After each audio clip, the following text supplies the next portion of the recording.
Assalamualaikum warahmatullahi wabarakatuh. Saya Muhammad Sofatul Arif, NIM 12209593158. Di sini saya akan menjelaskan tentang pengertian mind mapping. Ya, mind mapping berasal dari kata bahasa Inggris yaitu mind dan mapping, yang dari kata mind artinya pikiran dan mapping artinya peta. Peta adalah sebuah bentuk atau gambar atau lukisan yang di situ menunjukkan suatu informasi atau suatu sebab akibat. Terus mind atau pikiran itu adalah sebuah gagasan bahwasanya pikiran itu mempunyai sebuah informasi. Jadi mind mapping di sini bisa diartikan bahwasanya kita akan membuat sebuah peta pikiran atau peta konsep dan lain-lain. Adapun juga karakteristik mind mapping yaitu biasanya dibuat seperti gambar-gambar. Untuk lebih jelasnya nanti bisa dijelaskan oleh teman-teman saya. Saya Imro'atul Khalifah, NIM 12205193219. Saya akan menjelaskan tentang manfaat mind mapping. Yang pertama, meningkatkan daya ingat. Dengan membuat mind mapping akan memudahkan untuk mengingat dan menumbuhkan gambaran dari sebuah informasi secara utuh. Kamu tidak perlu lagi khawatir akan kehilangan atau melupakan suatu poin penting dari sebuah informasi atau konsep yang sudah kamu pelajari, karena seluruh informasi telah terkumpul menjadi satu dalam satu mind map.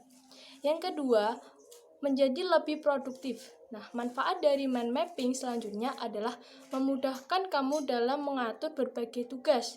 Kamu dapat memprioritaskan terlebih dahulu tugas mana yang harus dikerjakan, lalu menetapkan tujuan yang harus kamu capai.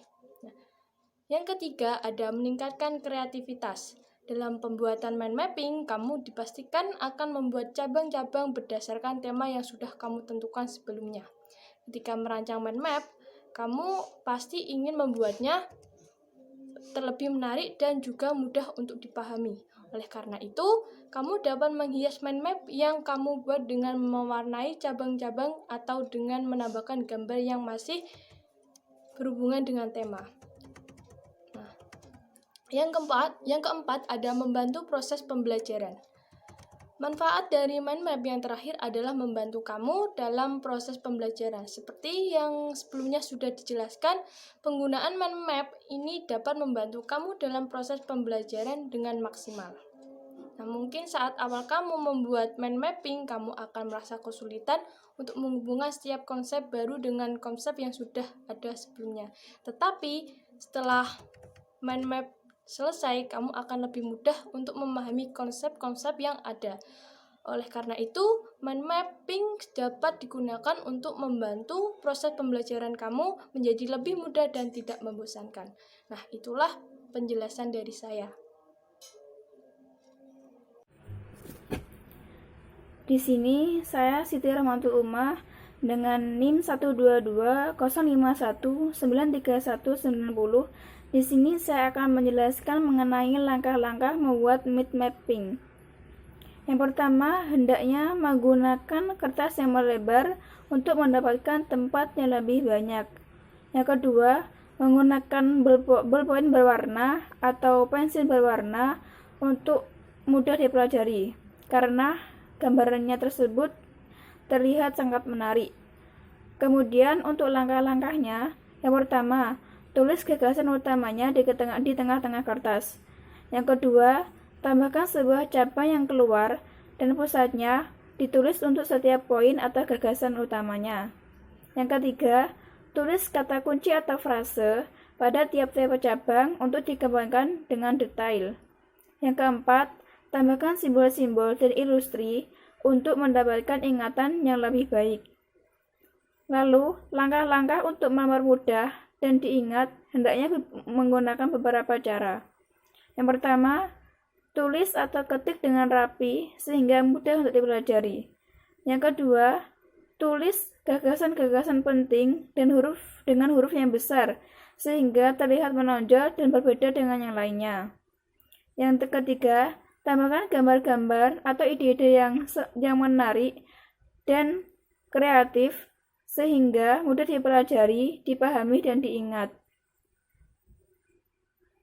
Saya Lolita Dia Amaria dengan NIM 12205193221 di sini akan menjelaskan mengenai jenis-jenis min mapping.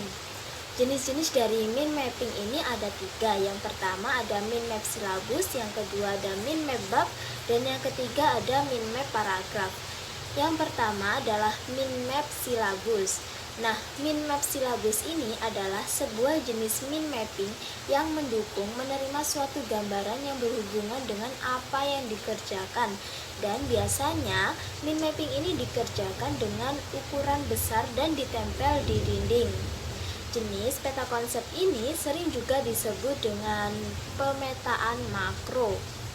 Keberadaan min mapping silabus ini digunakan untuk membantu memberikan gambaran mengenai apa yang telah dipelajari. Kemudian jenis mind map yang kedua adalah min map bab. Nah, min map bab ini keberadaannya dibuat berdasarkan rangkaian bab yang sudah dipelajari sebelumnya. Peta konsep jenis ini itu biasanya dibuat dengan meringkas poin-poin penting dalam sebuah pembelajaran dengan tujuan untuk mempermudah pada saat mengingatnya.